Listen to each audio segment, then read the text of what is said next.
Bonjour et bienvenue sur Miettes de Bois. Aujourd'hui je vais vous montrer un loupé, une erreur, un échec.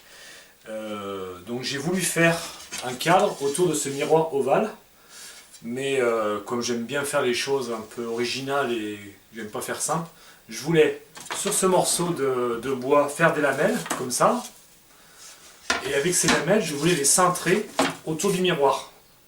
Donc faire un moule, hop, chauffer à la vapeur ces baguettes, les centrer, et puis comme ça les unes par-dessus les autres pour faire une certaine épaisseur de cadre. Donc j'ai pas réussi. En fait j'ai fait à peu près tout ce qu'il ne faut pas faire, ou plutôt j'ai fait tout ce qu'il faut faire pour ne pas y arriver, par méconnaissance, par manque de préparation, par manque de réflexion. Et en fait j'ai beaucoup appris et je me suis dit pourquoi ne pas vous montrer mes erreurs, ne pas vous les faire partager pour qu'à votre tour éventuellement vous évitiez de les faire.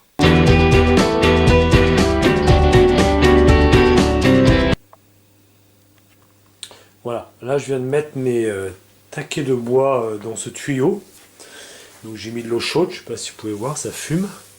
On voit mes taquets qui sont dans l'eau, coincés là par deux petits morceaux de bois. Je vais les laisser, je sais pas, 1 heure, je vais voir. Donc j'ai simplement pris un tuyau PVC d'évacuation d'eau que j'ai mis au bout un coude et puis un bouchon que j'ai scotché parce que je compte me resservir de ce tuyau pour faire autre chose. Donc j'ai pas voulu le coller. Donc j'ai effectivement quelques petits problèmes d'étanchéité, mais bon, ça marche. Donc là je vais laisser comme ça. C'est de l'eau chaude que j'ai chauffée, d'eau de pluie que j'ai récupérée, que j'ai chauffée au barbecue. Donc c'est une méthode un peu barbare, mais dans l'objectif que ça me coûte le moins cher possible. Et puis je vous reprends juste après pour essayer ce cintrage. Allez, je vais essayer. Donc là je vais tremper, je sais pas trop combien de temps en fait. Je vais tremper 1 heure à peu près.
Allez, ok, c'est parti.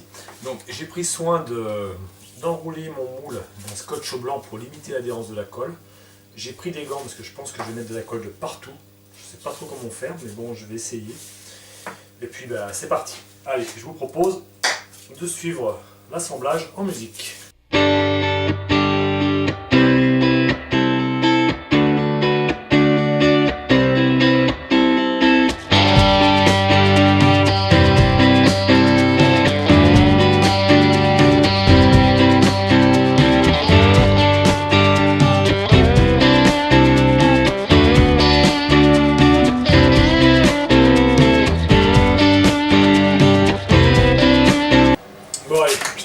fini, stop. Ça, c'est pas la peine. Bon ben voilà, donc comme je vous l'avais annoncé, c'est un échec. Donc les causes que j'ai trouvées pour essayer de remédier à ce système, en premier, j'ai vu sur internet qu'il y a une règle à respecter, qui est les bois. Si c'est un bois dur, on prend un coefficient de 200, c'est un bois mi-dur 180, et si c'est un bois 30, 260. C'est en tout cas les techniques qu'utilisent dans les usines où ils font des charpentes de lamellés collés. Donc ils prennent l'épaisseur de la lamelle est égale au rayon de courbure divisé par le coefficient que j'ai donné. Donc moi dans mon cas, j'ai vu que j'avais un rayon dans la partie la plus courbe, la plus cintrée de 6 cm, ce qui doit me faire des baguettes, je considère que c'est du bois tendre, de 3 mm. Alors moi je suis entre 5,1 et 5,5 mm, donc je suis déjà trop épais. Donc ça c'est la première chose qui peut expliquer que ça complique le cintrage. Deuxième chose auquel on peut remédier, c'est que j'ai pas utilisé en fait la vapeur. J'ai utilisé de l'eau très chaude, donc j'ai été jusqu'à ébullition, donc en surface 100 degrés. Voilà, le temps des manips, que je la mette dans mon système de tuyaux là, qui est quand même assez archaïque, que je laisse tremper dedans mon bois, donc j'en ai mis plusieurs, je laissé tremper, c'était variable, au début j'ai fait 1 heure, il était trop mou, après j'ai fait 20 minutes, 30 minutes, 30 minutes ça semblait avoir une certaine souplesse sans qu'il se défende dans tous les sens, mais en fait l'eau devait être dedans rapidement refroidi à 70-60 degrés. Pour quand je sortais, c'était même encore moins chaud que ça. Et donc j'ai lu sur internet qu'à 80 degrés, le bois, on l'assouplissait légèrement, mais pas plus, quoi.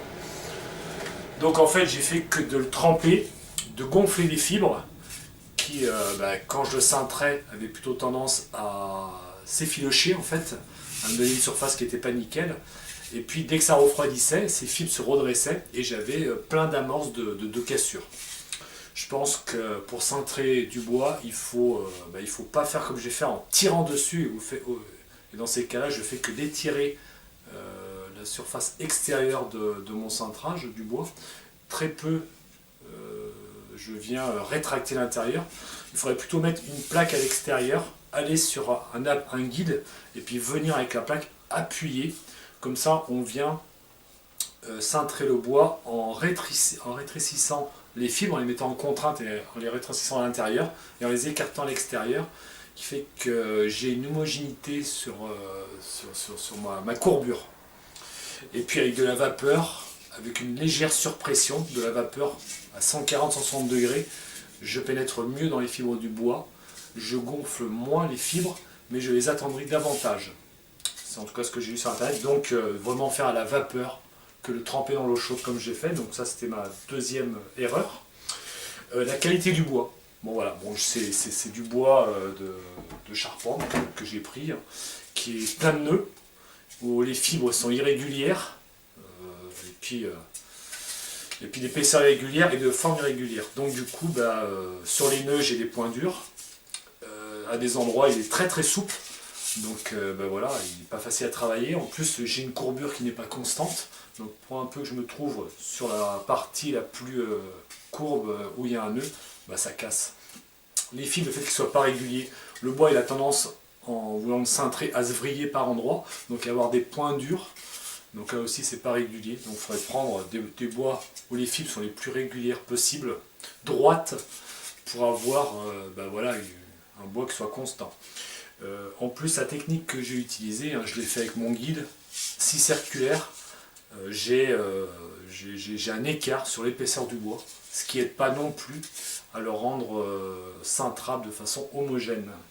Puis en plus, alors la technique utilisée, je me suis fait un moule qui est cette forme-là, je viens cintrer dessus une plaque. Bon, vous avez vu, j'ai pu la cintrer tout autour. Malgré le nombre de serre-joints, il aurait fallu que je mette des cales en bois qui reprennent la forme pour venir pas faire un point dur à un endroit, mais venir presser et maintenir la forme. Voilà, j'aurais pu faire ça, j'aurais amélioré certainement la régularité et les contraintes sur mes fibres de bois. Par contre, après, bon, comment faire pour mettre une plaque, enfin une lame, la cintrer, la tenir, la deuxième lame, la cintrer, la tenir, et ainsi de suite, et les encoller jusqu'à la fin. Voilà, moi, quand je mettais la première, que je la cintrais, ça se passait bien. Arrivait pour encoller la deuxième, c'était plus compliqué. Vous avez vu, j'ai fait un assemblage avant de coller, qui a pris beaucoup de temps. J'ai pris pratiquement une journée parce que je mettais la première plaque, la première plate, je la mettais en place, je la laissais tranquillement se durcir, parce que dès que je faisais les sergents pour mettre la deuxième, c'était la catastrophe, quoi. Et puis ainsi de suite, je les ai laissés comme ça plusieurs jours pour qu'ils prennent leur forme avec les serre-joints. J'ai défait les serre-joints, ça gardait à peu près sa forme. J'ai découpé bien sûr à chaque lame, je découpais propre pour essayer d'être le plus ajusté possible. Quand elle séchait, j'arrivais à avoir un jeu de plusieurs millimètres. Puis plus j'agrandissais, plus ce jeu en fait s'agrandissait, quoi. Donc j'avais une jointure qui était impossible à faire. Donc là-dessus, j'ai pas de solution, hein, si ce n'est de le faire en plusieurs fois, de cintrer peut-être en demi cette partie-là, puis après cette partie-là, et puis venir les rassembler, couper propre, les rassembler. Là-dessus, j'ai pas trouvé de solution. Si vous en avez, donnez-les-moi, mettez-les dans la description, montrez-moi éventuellement si vous avez vu les tutos, de me mettre les liens, parce que là je sais pas, je vais pas trop. Maintenant, voilà, si je devais refaire du cintrage, et j'en referai, je ne veux pas m'arrêter là, je ferai un moule, avec moule et contre-moule, dessus, je viendrai mettre mes plaques, chauffer tout ensemble, et puis je les presse. Je viens serrer tout ça, ça permet qu'elles soient guidées dans ce sens-là, pour pas se déformer, se vriller, s'écarter, et puis comme ça, elles prennent toute la forme, elles sont toutes entre elles à se déformer. Je les laisse comme ça, bien pressées, sécher. Ça évite que la première est séchée et la deuxième vient l'humidifier et ainsi de suite. Et après, quand j'ai fait ça, je les défais tous, je les colle et je reprends. Je pense que là, ça marcherait. Voilà le retour que je peux vous en faire de mon échec. Vous me retrouverez sur une prochaine vidéo, parce que faut que je fasse le cadre quand même. Merci de m'avoir suivi. Au revoir.